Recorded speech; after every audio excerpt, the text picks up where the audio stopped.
Hi, and welcome to GatherVerse News Unscripted, where we bring you humanity-centered tech journalism. I'm Raphael Timmons, GVN producer and today's host. Today, we're talking about VR. Many people are already familiar with home headsets like Sony or Meta, but there's another way that virtual reality is making its way. Location-based virtual reality experiences which engage more human senses than just sight and sound. Our guest today to discuss the topic is Bob Cooney. Bob is an author, speaker, eight-time entrepreneur who's built a career accurately predicting the intersection of bleeding edge tech and business trends. He is widely considered one of the leading voices in virtual reality and the metaverse, and has even been dubbed the world's best moderator. Bob, thanks for joining us on the show. Dude, that's the best intro ever. Thank you. Listen, man, we said it before. We're gonna manifest. I have to admit, I wrote it though, so see, stay in transparency. Well, listen, as far as I know, it's true. I love it. Let's get started. So my brand is no bullshit. So well, perfect then.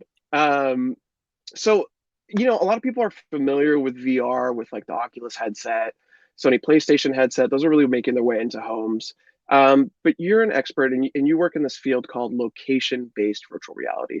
Can you tell us a little bit about how that's different than what people may be familiar with? Yeah, look, I think, and I was just reflecting on this, Richard Streiber, when he was the president of HTC Vive, saw that they were really struggling penetrating the market back in, I don't know, 6-7 years ago now. And so they created this thing called Viveport Arcade, and he convinced game developers to license their software to arcades and created this environment where these arcades could pop up, and entrepreneurs opened VR arcades around the world, and it gave people their first experience with virtual reality in a way that was really controlled and impactful. And that just kind of took off around the world. The next thing you knew, there was 1,000 VR arcades by 2016, 2017. And so I think, I just want to give credit to HTC for being on the forefront of that and pushing that and supporting that, where a lot of other manufacturers have really focused just on the consumer market, which is obviously bigger and more lucrative. So. Yeah, and a lot of these arcades, there's one actually not that far away from me, Sandbox VR here in Emeryville. They went through a tough period with COVID and stuff. There were a lot of headlines proclaiming the end of LBVR. 3 years later now, or 1 year out of COVID, or however long after. Where are we? Where's the industry at? Yeah, look, I think COVID just wrecked the whole location-based entertainment industry, right? Movie theaters, well documented what happened to sports stadiums, sports teams, everything. And so I think specifically with VR arcades and VR, a lot of pundits said, oh, nobody's ever going to want to put a VR headset on their face again in a public space. And my research showed that people actually don't care. Like all the I call it hygiene theater, all of this stuff that you do to make people feel safe. Most people don't care about it. And as soon as these arcades opened back up, post-pandemic or even during the pandemic in some states.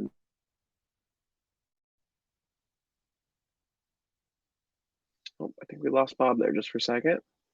Raging back to virtual reality really quickly. And so I think I buffered there for a second, didn't I? Yeah, it's okay. We got you. So, back, and Bob. now it's growing, and now look, it's growing faster than ever. I think people have embraced it. The hardware solidifying a bit. The hardware was really not reliable for a long time. When you get these things in the public hands, and kids and adults, and they trash it, and so the maintenance cost of these systems was really high. And so now the manufacturers are coming back with hardware that's more durable, that's less expensive. The all-in-one headsets have been a game changer, eliminating HDMI cables and backpacks, and Wi-Fi 6E streaming now allows you to have high-end PCVR experiences without backpacks and cables. And so the tech is finally catching up with the operational requirements of the industry, and that's allowing the business to kind of go to its next level of growth. That's awesome. For somebody who's going to go to like one of these arcades, what can they expect from an experience? How is it different from the VR headset they have at home? Yeah, I think, it started out with a lot of room scale, HTC Vive Lighthouse 10 by 10 booths that you'd go in and you'd rent it for a half an hour, and there'd be a menu. There's a company called Springboard and a company called Synthesis, which built these consumer experience lobbies where you could go in and choose your game. Those businesses are challenging because really all you're doing as a business person is renting computers by the hour, and Mm, it got to become a bit of a race to zero. Now, the Quest 2, the Focus 3, the Pico 3, and Pico 4 have really enabled free roam experiences now. And you mentioned sandboxes. One of them, Zero Latency, is another one. Hero Zone's another one. There's a company called VR Cave, which makes VR escape rooms. And you put on a headset and you're in a room that's somewhere between 400 square feet and 2,000 square feet with your wow. friends, and you're walking around. And the inside out tracking has now gotten good enough to where you can reliably run in VR and not worry about, lag or drift or the things that made it dangerous in the early days. And so, yeah, and so and what we're going to see now is VR is going to replace laser tag. And so laser tag, I started one of the first laser tag companies in the world in 1989, and I think you'll see over the next 5 years virtual reality just kind of supplanting laser tag as the primary technology in these big multiplayer arenas. That's awesome. So, I mean, you addressed some of the challenges there, and also some of the things that are, really promising about the industry. We focus mostly on it from a gaming standpoint, entertainment standpoint. Are there any applications for LBVR, VR in general, that go outside of that to like solving real world problems?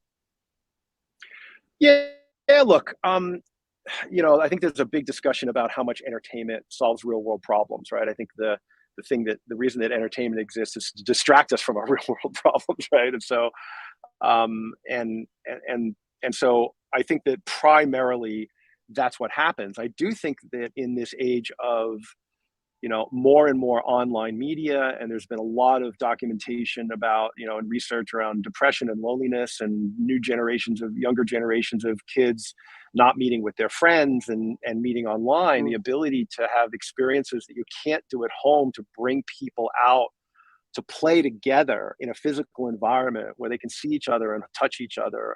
One of the things I love, you mentioned Sandbox VR. One of the things I love about what they do is they have a mechanic in the game where when you die, one of your teammates has to put their hand on your shoulder, and they use hand tracking for that cool. in order to revive you. Right. So they bring this real physical touch into that environment, which might seem gimmicky, but we have these human needs. And so, I'm not going to sit here and say that location-based VR is going to solve the world problems, but I do think bringing people together to socialize in person, get them out of the house, get them offline into venues where they can be together and share an experience, I do think that those are meaningful.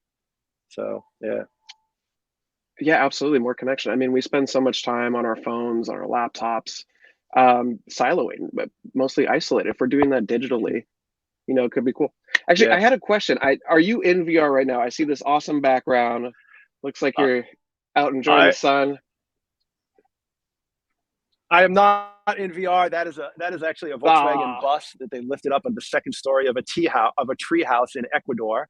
And I'm at a wow. place called the Balsa Surf Camp, free plug, in Montanita, which is a little surf town in Ecuador. And I got in last night, and yeah, and it's totally rad. So that's my bedroom. I sleep in that at night.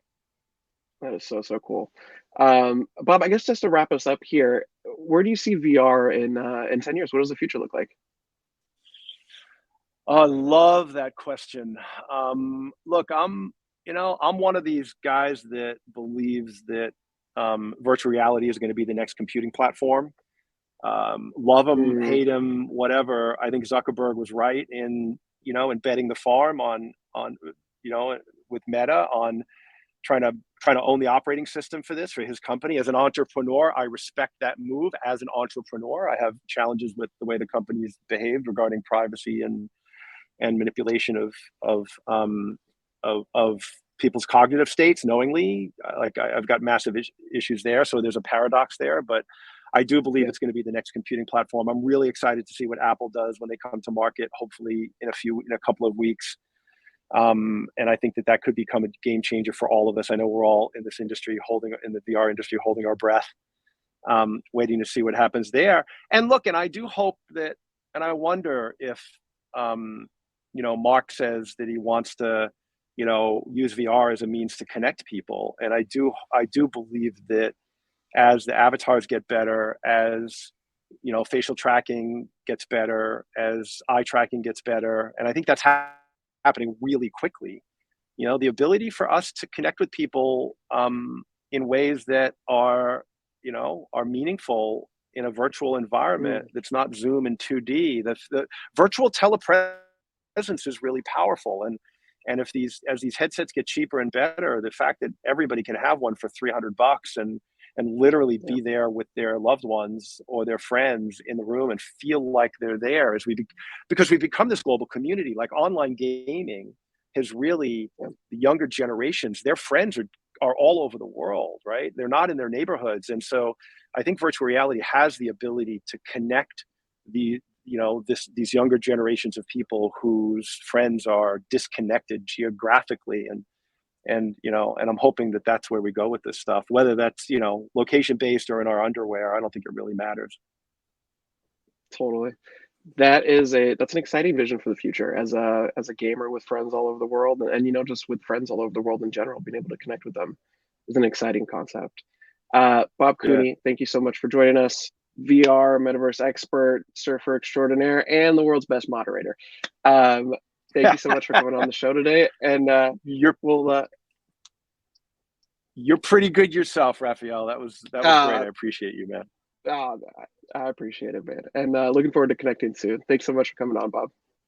All right, take care. Thanks, everyone. Bye-bye.